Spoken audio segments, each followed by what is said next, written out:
গত ৫০ বছরে পৃথিবীর মানুষের রাতের ঘুম কমেছে ১.৫ ঘন্টা। একজন ইউরোপিয়ান রাতে গড়ে ৭ ঘন্টারও কম ঘুমায়। ১৮ থেকে ৩৫ বছর বয়সীরা সেখানে ঘুমাচ্ছে ৬ ঘন্টারও কম।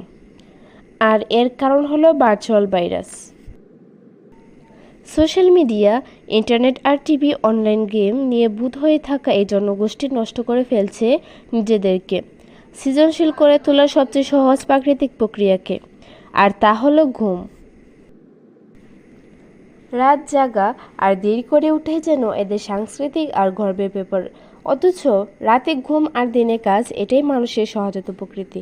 হাজার হাজার বছর ধরে আমাদের পূর্বপুরুষরা সূর্যোদয় এবং সূর্যাস্তের সঙ্গেই মিলিয়ে নিতেন তাদের কাজ আর ঘুমের চক্রকে।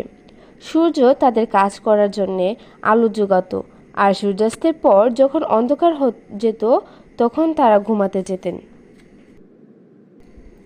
কিন্তু এখন সূর্যাস্তের পরও আমাদের কাছে আলো থাকে, কাজের বাইরে জেগে থাকার অজস্র অজুহাত, অসংখ্য আকর্ষণ, কিন্তু সেটা করতে গিয়ে নিজের দেহের কি ১২টা আমরা বাজাচ্ছি তাই আজ আমরা আলোচনা করব। রাতে কাজ করার সাময়িক প্রভাব হলো তত্ত্ব উপাত্ত ঠিক মতো বুঝতে না পারা, মনে রাখতে না পারা, আর কিছু আচরণিক অস্বাভাবিকতা। রাতে কাজ করার বেশ মারাত্মক দীর্ঘমেয়াদী প্রভাব রয়েছে। সবচেয়ে ভয়ানক হলো এর ফলে ৬ বছর পর্যন্ত আয়ু কমে যেতে পারে। দিনের আলোর সাথে আমাদের মুড বা মানসিক অবস্থার সম্পর্ক আছে, তা এখন বৈজ্ঞানিকভাবে প্রমাণিত। শরীর যখন দিনের আলো ফুটেছে বলে টের পায়, আমাদের অপটিক নার্ভ দিয়ে এই আলোর সংকেত মস্তিষ্কে পৌঁছায় এবং সেরোটোনিন নামের একটি রাসায়নিক তখন নিঃসৃত হয়। সেরোটোনিন আমাদের মন মেজাজ ফুরফুরে রাখে। যারা রাতে দেরি করে ঘুমায় এবং সকালে দেরি করে ঘুম থেকে ওঠে তাদের অকালে মৃত্যুর ঝুঁকি বেশি থাকে।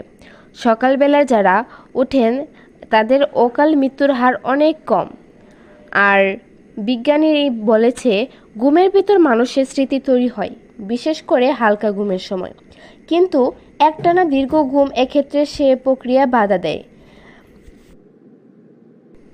রাত জাগার বদ অভ্যাস যারা গড়ে তুলেছেন তাদের ৯০% বিভিন্ন মানসিক ব্যাধির শিকার হন।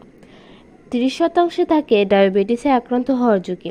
এছাড়া স্নায়বিক সমস্যা থেকে শুরু করে অন্তর্রোগে আক্রান্ত হওয়ার ঝুঁকি অনেকাংশে বেড়ে যায়। ম্যালকম বন এর মতে রাত জাগার এই সমস্যা বর্তমানে জনস্বাস্থ্য সমস্যায় রূপ নিয়েছে, যা এড়িয়ে যাওয়ার কোনো উপায় নেই। এই সমস্যা দূর করতে, অর্থাৎ সূর্যোদয় সূর্যাস্তের সঙ্গে দেহঘড়ির সামঞ্জস্য ঘটাতে কী কী পদক্ষেপ নিতে হবে এ বিষয়ে আরও গবেষণার প্রয়োজন বলে জানান তিনি। তাছাড়া নিজের দেহঘড়িকে নিয়মের মধ্যে আনতে কিছু গুরুত্বপূর্ণ টিপস দিয়েছেন গুণ বিশেষজ্ঞরা। ১. আপনার শোবার জায়গাটা এমন হতে হবে যেখানে সূর্যের আলো সহজেই পৌঁছায় কিন্তু রাতের বেলা অন্ধকার থাকে। ২. প্রতি রাতে একটি নির্দিষ্ট সময়ে বিছানায় যাওয়া এবং সেটা যেন খুব দেরিতে না হয়। ৩. সুস্থ লাইফস্টাইলের জন্য যে অভ্যাসগুলো গড়ে তোলা প্রয়োজন সেগুলো আয়ত্তে আনতে নিজের প্রতি কঠোর হওয়া। ৪. দিনের কাজ দিনের মধ্যেই শেষ করে ফেলার চেষ্টা করা। ৫. ঘুমানোর সময় ল্যাপটপ ও মোবাইল, বিশেষ করে সোশ্যাল মিডিয়া ব্যবহার থেকে বিরত থাকা।